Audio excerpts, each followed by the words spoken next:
पूर्णिमा का जो व्रत है भगवान विष्णु का भी है तो शिव का भी है, दोनों स्वीकृत है।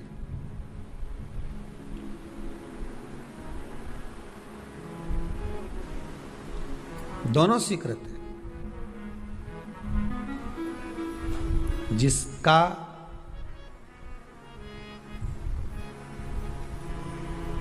चंद्र आपकी पत्रिका में, आपकी राशि में, आपके स्वरूप में, हर व्यक्ति के संपूर्ण शरीर के अंदर 33 कोटि देवता विराजमान है। अलग अलग इंद्रियों पर अलग अलग देवताओं का निवास है। कभी मौका मिले तो अच्छे से उसको समझना। पूरे शरीर में अलग अलग इंद्रिय पर अलग अलग देवता।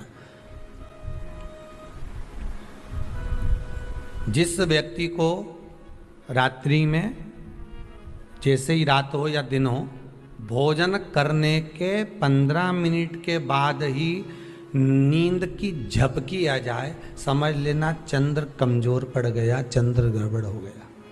बहुत ध्यान सुनिएगा जरा। पूर्णिमा का व्रत किसके लिए, वो भी ध्यान से दीजिए। शायद आपने कभी सुना ना सुना, पर अच्छे से सुन लोगे ना, ये व्रत कथा बार बार नहीं मिलने वाली। फिर इसके बाद तो तुम भले वो फिर फेसबुक यूट्यूब पर बाद में निकाल के भले सुनते रहना, पर सुन लो पूर्णिमा के व्रत का महत्व पूरा। एक, भोजन के बाद जब नशे जैसा माहौल हो जाए, आपको बिल्कुल कोई छेड़े ही नहीं, सोई नींद आए, जब लग जाए कि अब तो 2 क्षण सोना ही पड़ेगा, नेत्र कितना ही जगाओ तो भी नहीं माने, फिर तो बिन पिए नशा हो जाता है, जो बोले भोले गाता। तो ये जब ये चंद्र अपना प्रभाव दिखाता है तो भोजन के बाद आपको डुबा देता है। ठीक है,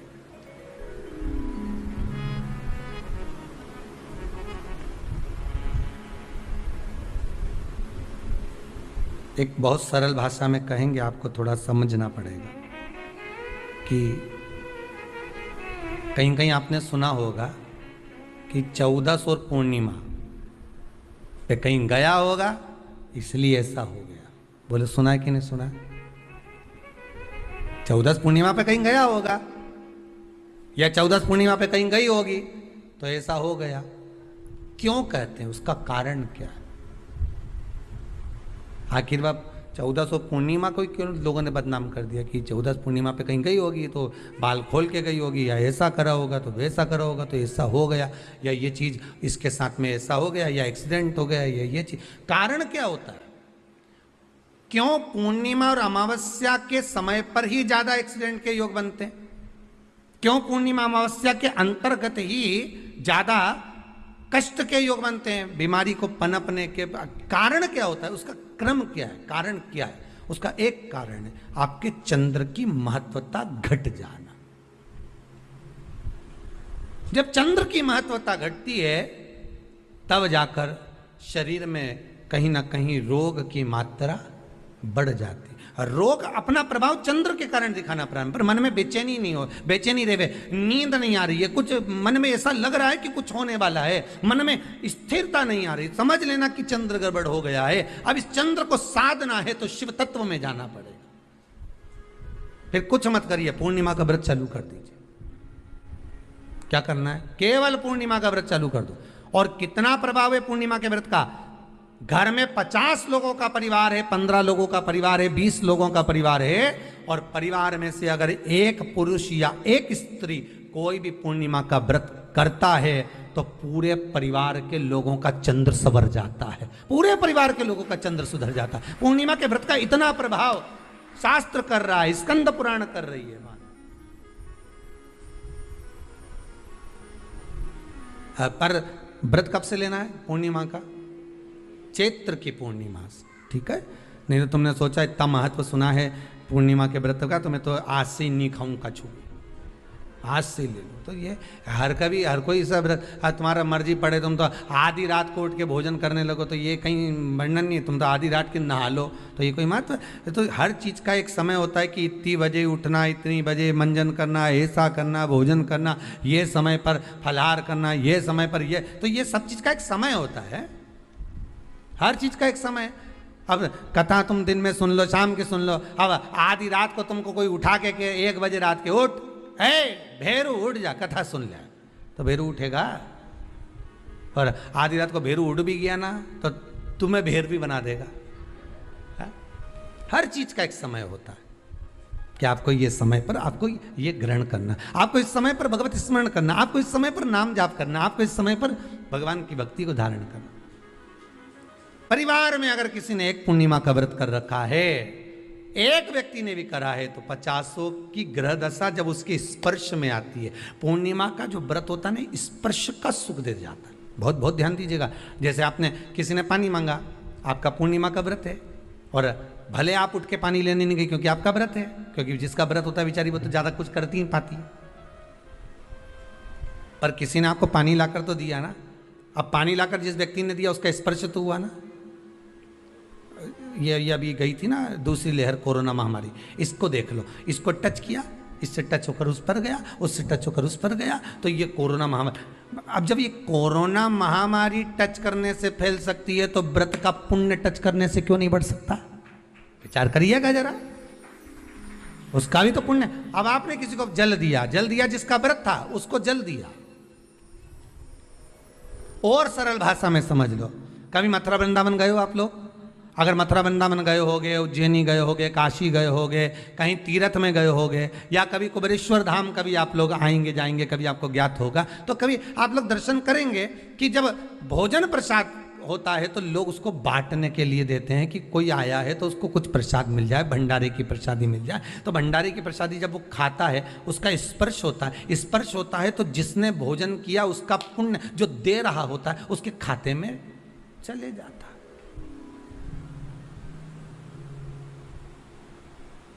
उसके खाते में गया।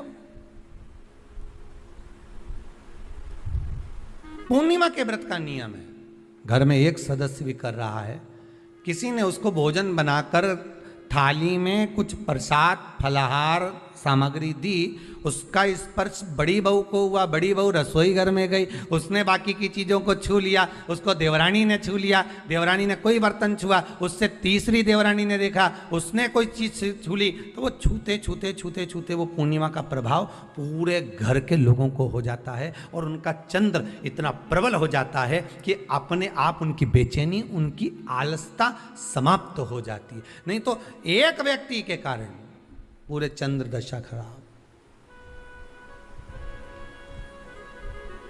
एक दुखी तो सब दुखी, एक सुखी तो सब सुखी। वो देख ले कि हाँ इसको सुख मिल गया है, अब ठीक है।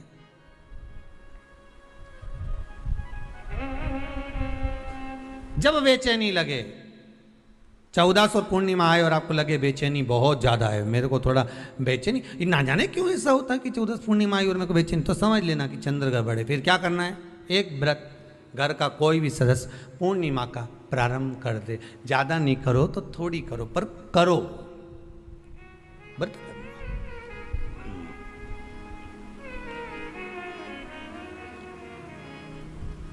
बहुत क्लेश हो रहा हो, बहुत क्लेश हो रहा हो, तो पूर्णिमा के दिन खीर का भोजन, प्रत्येक महीने में एक बार ऐसा नियम बना लो, अपने दीवार पे लिख लो कि पूर्णिमा है और पूर्णिमा के दिन घर में खीर बनना ही है। केवल शरद पूर्णिमा अकेली पे नहीं हो, तुम एक पूर्णिमा पे तो बनाते हो खीर, शरद पूर्णिमा के दिन तो खूब जोरदार बना बुनो के ना डोलची के छत पे धर दो, उठा के भगवान ही दर्द कहीं कहीं की तो छत पे बनाए। तो बच्चे पूछ ले मम्मी ये छत पे क्यों रखी है, तो क्या अमृत गिरेगा?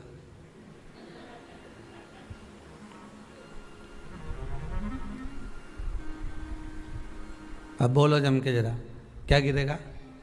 अमृत गिरेगा। अच्छा, अब शिव महापुराण की कथा स्कंद पुराण तो कहती है पूर्णिमा के महत्व को जो दर्शाया जाता है कि शरद पूर्णिमा के दिन चंद्र में से अमृत तत्व गिरता है, गिरता है।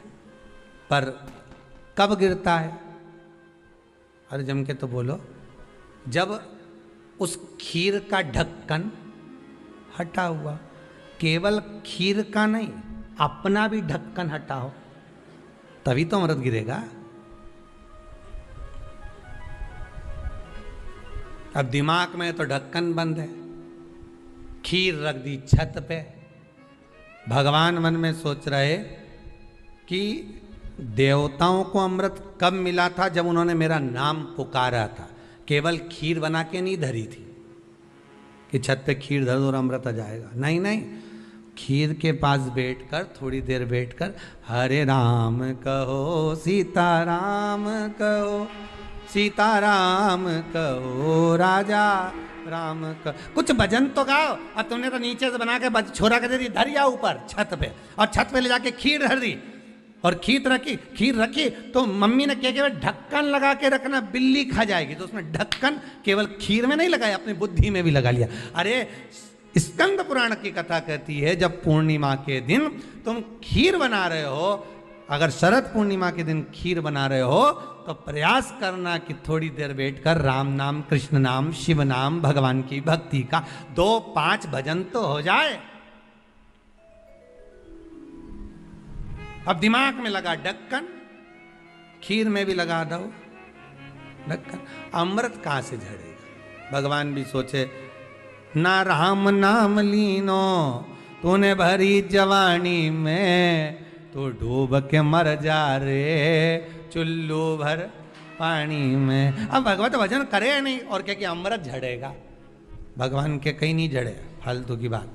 राम नाम बोलती तो अमृत झड़ता, कृष्ण नाम बोलती तो अमृत झड़ता, भगवान का भजन करती तो अमृत झड़ता। इसलिए शरद पूर्णिमा पे मंदिरों में जो खीर बनती है ना, तुम्हारे घर की खीर और मंदिर की खीर के मिला के देखना जरा, दोनों में स्वाद किस में आए, जरा मिला के देखना। मंदिर की खीर में स्वाद आ जाए, क्यों? वहां भाइयों बैठ के खूब भजन गाए, तावा का हंडा में ता तो दरो पानी नीनाए भोला नवा के रंग। अब दिन रात के जो भजन गाने पिली ने 9 बजे से लेकर 12 बजे रात तक खूब गाया, वो भजन का जो अमृत था वो खीर में मिल गया, खीर में मिला तो स्वाद आ गया। अब तुम तो गाई ही नहीं, तो डब्बा में कहीं खाक स्वाद है।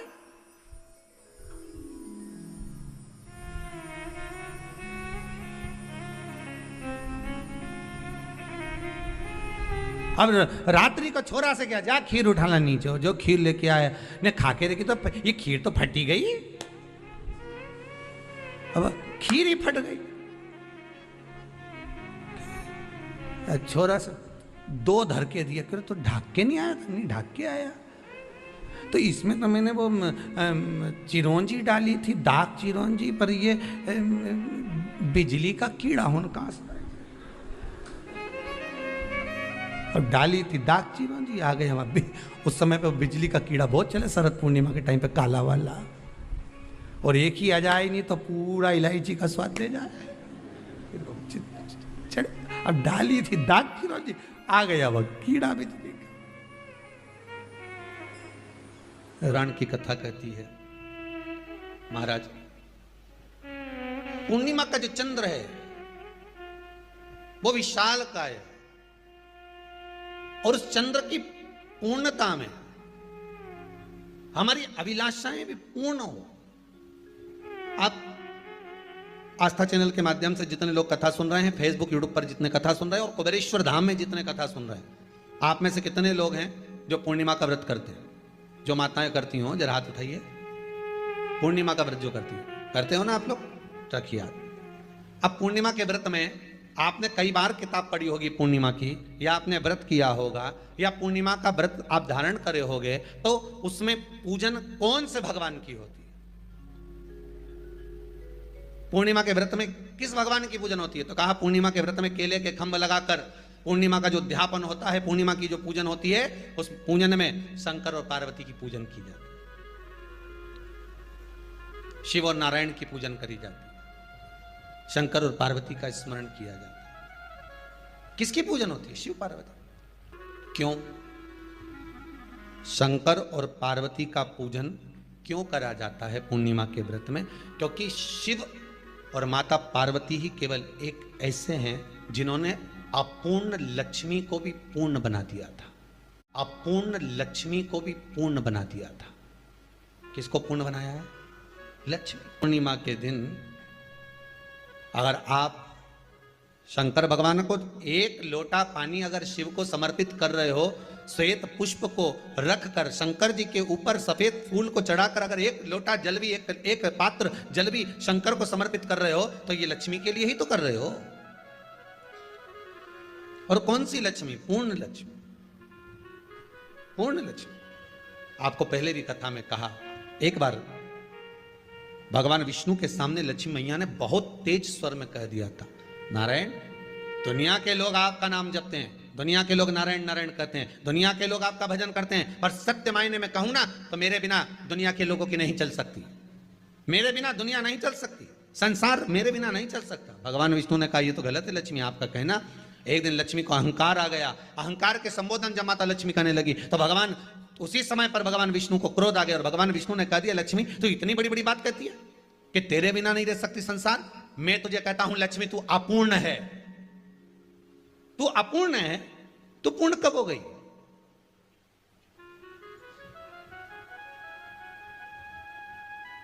तेरी पूर्णता कहां हो गई? लक्ष्मी की आंख से आंसू बहने लगे। आज आपने मुझे अपूर्ण कहा है। आपको मालूम है आप मुझे अपूर्ण कह रहे हो? आपको ये ज्ञात हो रहा है आप मुझे अपूर्ण कह रहे हो? भगवान कहते हैं, हाँ लक्ष्मी, मैंने तुझे अपूर्ण कहा है। अपूर्णता का मतलब आप जानते हो ना? भगवान कहते हैं, लक्ष्मी मैं सब जानता हूं। लक्ष्मी रोती हुई माता सरस्वती के पास पहुंच गई। सरस्वती ने पूछा, क्या बात है लक्ष्मी, क्यों रो रही हो? लक्ष्मी जी ने कहा, क्या बताऊं सखी, मेरे पति ने आज मुझे अपूर्ण कह दिया है। तो क्यों रो रही है तू? अपूर्ण अगर कह दिया, पति ने ही तो कहा है ना, तो क्यों रोना? चल मेरे साथ में। और सरस्वती मैया माता लक्ष्मी को लेकर सीधे पहुंच गई माता पार्वती के यहां। माता पार्वती के यहां जब पहुंची है, माता पार्वती जी ने लक्ष्मी जी को देखा और सरस्वती को देखा तो पूछा कि बात क्या है, क्या हो गया ऐसा, क्या हुआ, क्या है ऐसा जो तुम दोनों आज मेरे पास में आई? क्या हुआ? पार्वती जी कुछ बोलती, शिव जी का ध्यान माता सरस्वती की ओर और लक्ष्मी की ओर गया और भगवान शंकर जान गए कि आज भगवान नारायण ने लक्ष्मी जी को अपूर्ण कहा है। अब देखें माता पार्वती क्या कर सकती है, इसको पूर्ण बनाने के लिए करेगी क्या? क्या हुआ? माता सरस्वती जी बोली, लक्ष्मी को अपूर्ण कह दिया। अपूर्ण कह दिया? हाँ, तो क्या सोचना उसके लिए, इसको मैं अभी पूर्ण बना देती हूं। माता जगत जननी पार्वती ने गोदी में विराजमान गणेश जी को उठाया और उठाकर लक्ष्मी जी की गोद में दे दिया। ले लक्ष्मी, आज से तू पूर्ण हो गई। लक्ष्मी, आज से तू पूर्ण है। गोदी में जब तक संतान नहीं है तो नारी को लोग अपूर्ण समझते हैं, पर माता पार्वती जी ने संपूर्ण ब्रह्मांड में एक सिद्धता प्रदान कर दी कि अपने गोदी के लाल को, अपने गोदी के पुत्र को माता ने लक्ष्मी की गोद में देकर लक्ष्मी को पूर्ण बना दिया। वो दिन कौन सा था? पूर्णिमा का दिन, लक्ष्मी को पूर्ण करने का दिन। पूर्ण करने का। केवल अमृत ही नहीं बरसता, पूर्णिमा के दिन लक्ष्मी भी बरसती है। पूर्णिमा के कितने व्रत होते हैं? बोलते जाओ, जरा जल्दी जल्दी बोलो। पूर्णिमा के नारियों को, स्त्रियों को अखंड सौभाग्य के लिए, जो नारी वैधव्य नहीं होना चाहती है, उस नारी को पूर्णिमा के कितने व्रत करना चाहिए? जिस नारी के यहाँ संतान नहीं हो, औलाद नहीं हो, उसको पूर्णिमा के कितने व्रत करना चाहिए? जिस नारी का पुत्र, पति बहुत बीमारी से ग्रसित हो, लग रहा हो कि ये मेरा बेटा बहुत बड़ी बीमारी में घिरा हुआ है, तो नारी को कितने व्रत करना चाहिए? स्वयं भगवान कृष्ण ने माता यशोदा को द्वापर में भी बताया है कि पूर्णिमा के 32 व्रत होते हैं। कितने व्रत होते हैं? 32। हम भगवान कृष्ण यशोदा रानी को, माता यशोदा जी को भी बता रहे हैं 32 वर्ष। अब आपको किसी ने बता दिया होगा कि 8 कर लो, 7 कर लो, 6 कर लो, 12 कर लो, इसलिए आपने बोला कि 12 कर लीजिए, 32 कर लीजिए। अरे यहां तो द्वापर की कथा भी कहती है, यशोदा जी ने एक बार भगवान कृष्ण को रोक कर कह दिया, ए कन्हैया रुको। कन्हैया बोले, बोलो माँ क्या बात है? कन्हैया जरा रुकिए, इधर आओ जरा। भगवान कृष्ण आए। हाँ माँ बोलिए। जगह का प्रसंग है ये, जिस समय पर राधा रानी कुरुक्षेत्र में नंद बाबा और यशोदा जी को लेकर कुरुक्षेत्र के कुंड में, ब्रह्म सरोवर में स्नान कराने के लिए लेकर जाती है ग्रहण का समय पर। और जब भगवान कृष्ण उस कुरुक्षेत्र के उस सरोवर में स्नान करने आते हैं, तब यशोदा जी ने अपने लाला से प्रश्न किया है, पूछा है कि नारी वेधव्य होकर ना मरे, उसका पति कोई रोग से ग्रसित ना हो, उसका पुत्र किसी रोग में ना पड़े। कितना सुंदर संवाद लिखा है। अगर किसी माता का पुत्र मान लो किसी नशे में डूबा हुआ है, कोई नशा कर रहा है और गलत नशा है, आपको लग रहा है कि ये नशे में डूबा हुआ है, आपको लग रहा है कि ये गलत जगह पर डूब गया है, आपको लग रहा है कि मदिरापान में, मांसाहार में या अधिक गांजा आदि का जो भी नशे होते हैं, जितने भी नशे, उसमें डूब चुका है। और माँ उसको समझा रही है, तू नशे में मत डूब, तू इस काम को मत कर, तू ये गलत कर्म मत कर। माँ उसको समझा कर हार गई। तो मेरा माताओं से निवेदन है, आप उसको समझाना बंद कर दो, एक काम करना प्रारंभ कर दीजिए। हमें जो शिव महापुराण के माध्यम से शास्त्र कह रहा है कि आप 32 पूर्णिमा के व्रत प्रारंभ कर दो। उसमें करना क्या है आपको? केवल जिस दिन व्रत रहे, रात्रि के समय पर कोई भी मीठा कुछ भी सामग्री आप चंद्र की रोशनी में, चंद्र को अर्घ देने के बाद, पूजन करने के बाद उसको रखो, और वही सामग्री जो नशा कर रहा है उसको पूर्णिमा के दूसरे दिन उसको खिलाओ।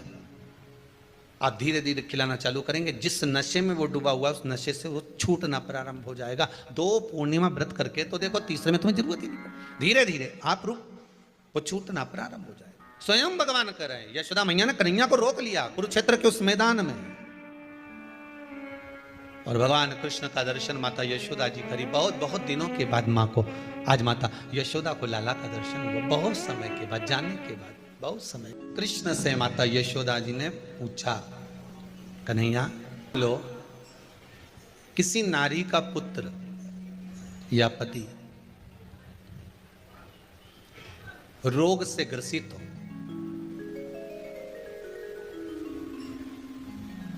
उसके पति की या पुत्र की आयु थोड़ी सी हो, तो हे कृष्ण, उस नारी को कौन सा व्रत धारण करना चाहिए या किसकी पूजन करना चाहिए? ये कुरुक्षेत्र की भूमि का संवाद है।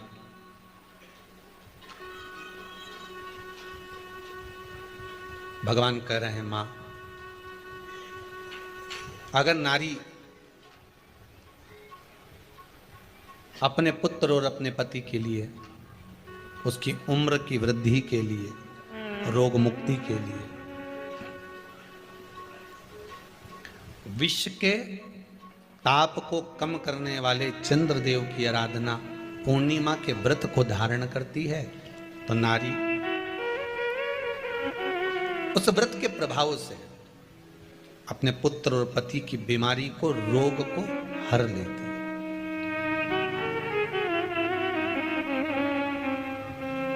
रोग का हरण कर लेती।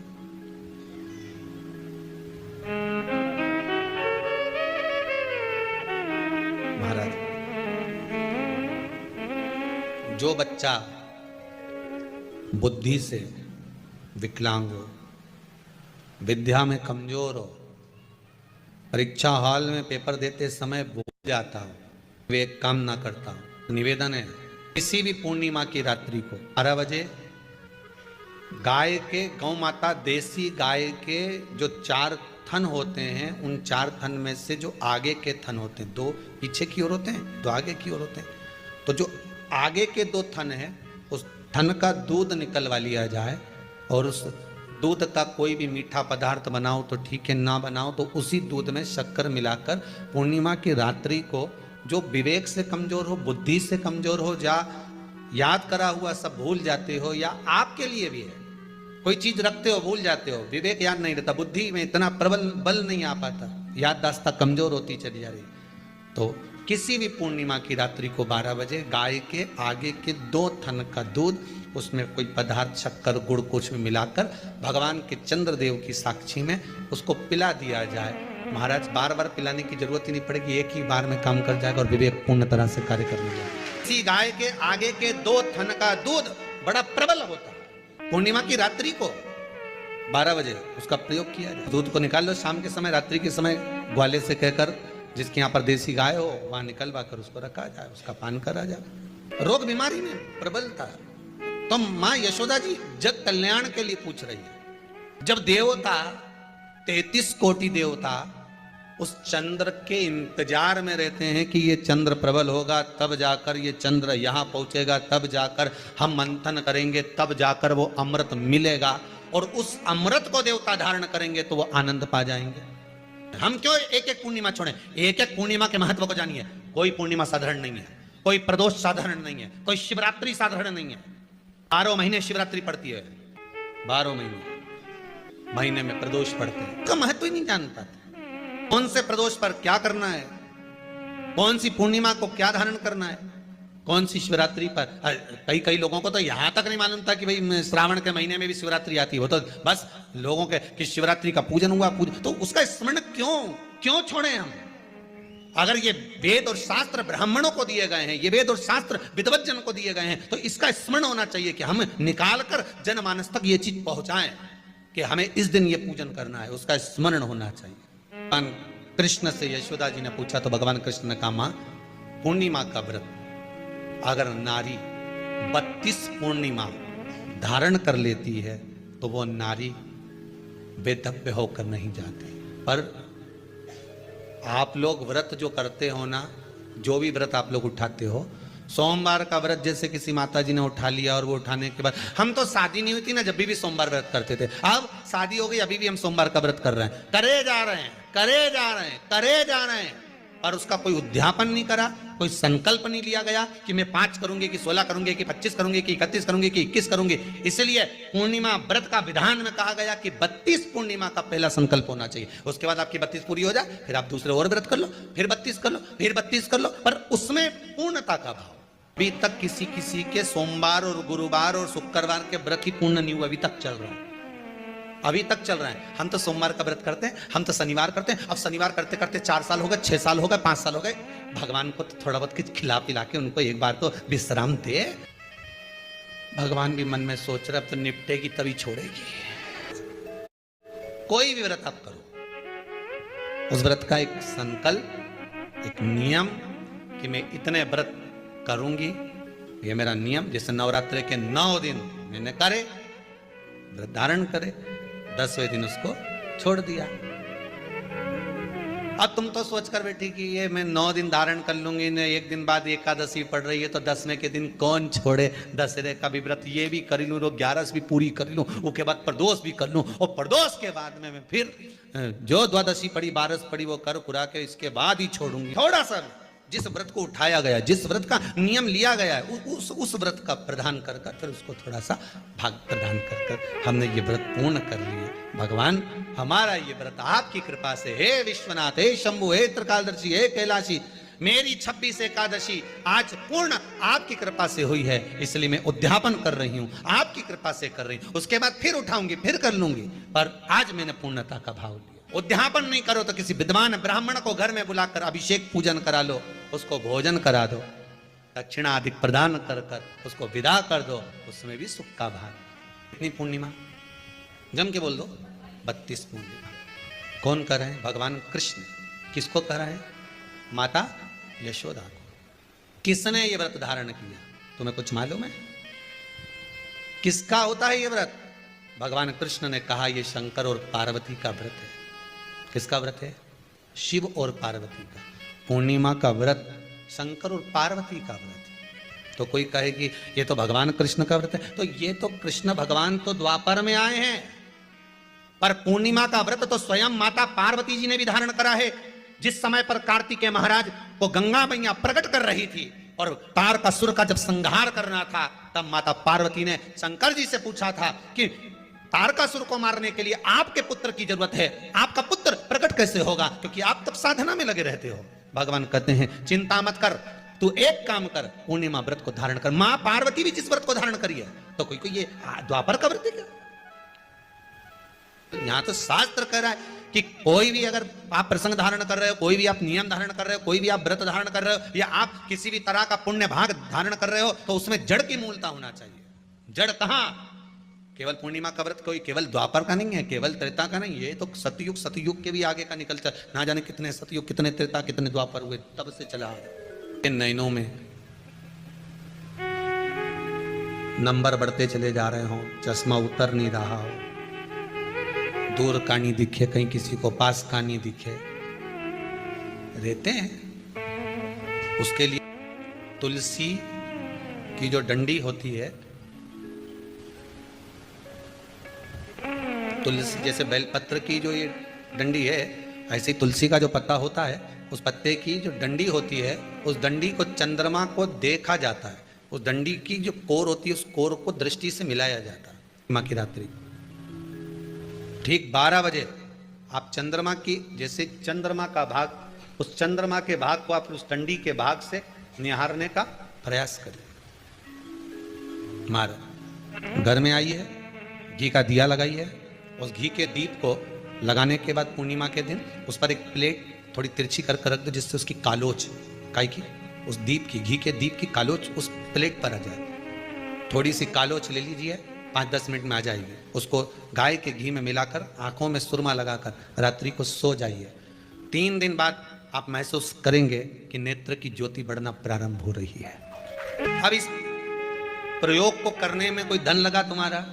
अरे बोलो तो सही, कोई दौलत लगी तुम्हारी, कोई संपदा, या फिर तुमने सियोर वाला महाराज के लाके खूब बटोर के दे दिया, कुछ लगा?